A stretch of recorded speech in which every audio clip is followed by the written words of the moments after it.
Hey, what's going on? Coastal Living with Phil T. Today, I want to talk about the difference between manufactured homes and conventional construction. I know a lot of folks want to move here to the coast and they're looking for options that are maybe a little bit more budget friendly. You want to get a little bit more space for your dollar. And you might also want to get away from an HOA. Well, we're going to talk a little bit about what that looks like down here in the Grand Strand area and along the Carolina coast from Brunswick County, North Carolina, all the way down into Georgetown, South Carolina. You are right here with us at Coastal Living with Phil T. So why are manufactured homes becoming so popular? Well, it's actually quite easy.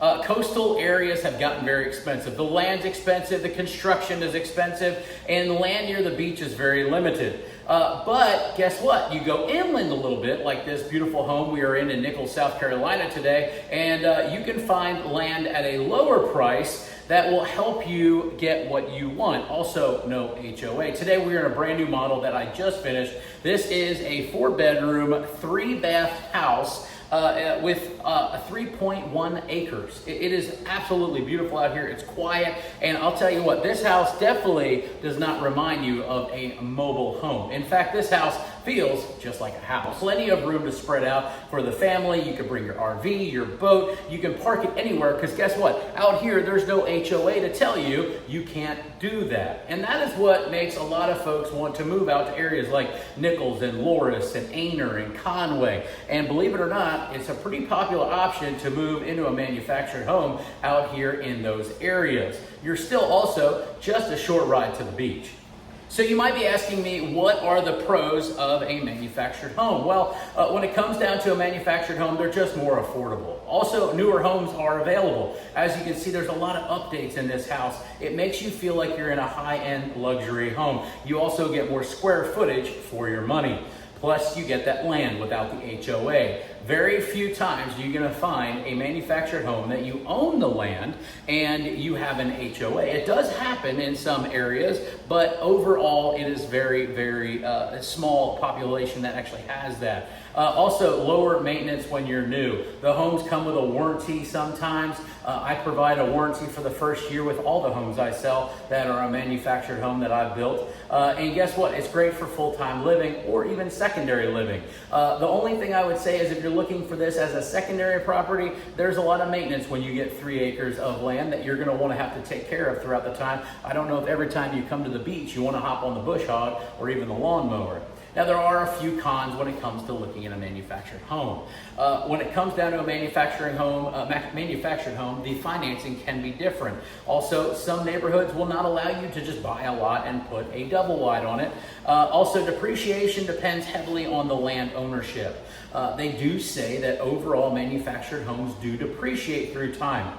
I gotta be honest with you though, I don't see that very often. I don't see the appreciation rate that you'll see in a regular house, but if you look at the values of houses in manufactured communities that are on leased lots, they still go up in value throughout the years. So I don't know about the depreciation, but it is what they say. Also, the age and condition matters, especially when it comes down to financing or if you want to do anything to it. Some of the older homes can be tougher to move or also to put on land. And insurance, you always want to check with your insurance agent because there's a lot of things that do matter about the house that would depend on what your insurance would end up at. Now, let's talk about a traditional home. A traditional home can often be financed a lot easier. It's more universally accepted. There's not many neighborhoods that say you can't bring a stick-built house in. Also, they do cost, or excuse me, when it comes down to resale, they do sell for more. But it also depends where you're at. The cons are easy. It's a higher price point. You get less land for your money. If you wanted a stick-built house on 3 acres, you'd be paying a lot more. Also, older homes may need updates and the coastal maintenance cost, but you'll have that no matter what kind of property you buy if you're closer to the coast. Inland, more like this, you'll look at less maintenance cost. So you're saying, Phil T, this might be a great option for me at the coast, maybe a manufactured home, but I want to be closer to the beach. Well, not every area is the same. When you get closer to the beach, there's definitely a lot more restrictions on the land. Also, the land is going to cost you more. There's also more HOA communities, which means more rules, and you won't find the larger opportunities. opportunities of acreage. When it comes down to looking for a larger acreage, you have to move out towards the Conway area or on the other side of 31, unless you have a lot of money, which is great too. Inland, this area here, like Nichols, Conway, Loris, Aner, Marion County, as well as rural Horry County, you'll find more land. It's more affordable and you'll find more options. But I will tell you, land is also going up in price in these areas, especially Conway, Loris, Aner, and Nichols. Even land in Marion is starting to change. So you want to get an idea of the budget of what you're going to pay for a piece of land before you start putting all the ideas together. You may want to think that your budget can buy you 4 acres, but you might end up buying only 1 or 2. But let me tell you something, you put a house like this on it and it'll be plenty. So what questions should you be asking when it comes to buying a manufactured home? Well, one of the very most important questions, is it on owned land? A lot of times in this area we have leased land situations which do change the financing of the property and also the value of the property. Also, is it in a flood zone? Just because it's inland, which you can check out one of my other videos, it kind of explains a lot about the flood zones here in the Grand Strand, along the coast as well. Just because it's inland doesn't mean that it's not in a flood zone, so keep that in mind. Is the house permanently attached? It goes through a when you buy a manufactured home, a mobile home like this, it goes through a fixation. So what happens is they take the title and they tie it to the property. This is a very important thing, especially when it comes to financing. So you want to make sure that it's permanently attached. You also want to make sure, if you're using FHA financing, or depending what kind of financing you're using, or for insurance, that it's tied down. There's a different way of installation of these homes. Sometimes they just bring them in, put them on blocks. Other times they put footers. So these are the questions you want to ask, which then leads to what is the foundation type. Can it be financed? There's a lot of different companies out there that finance, but no, sometimes with manufactured homes, you will be financing at a higher rate.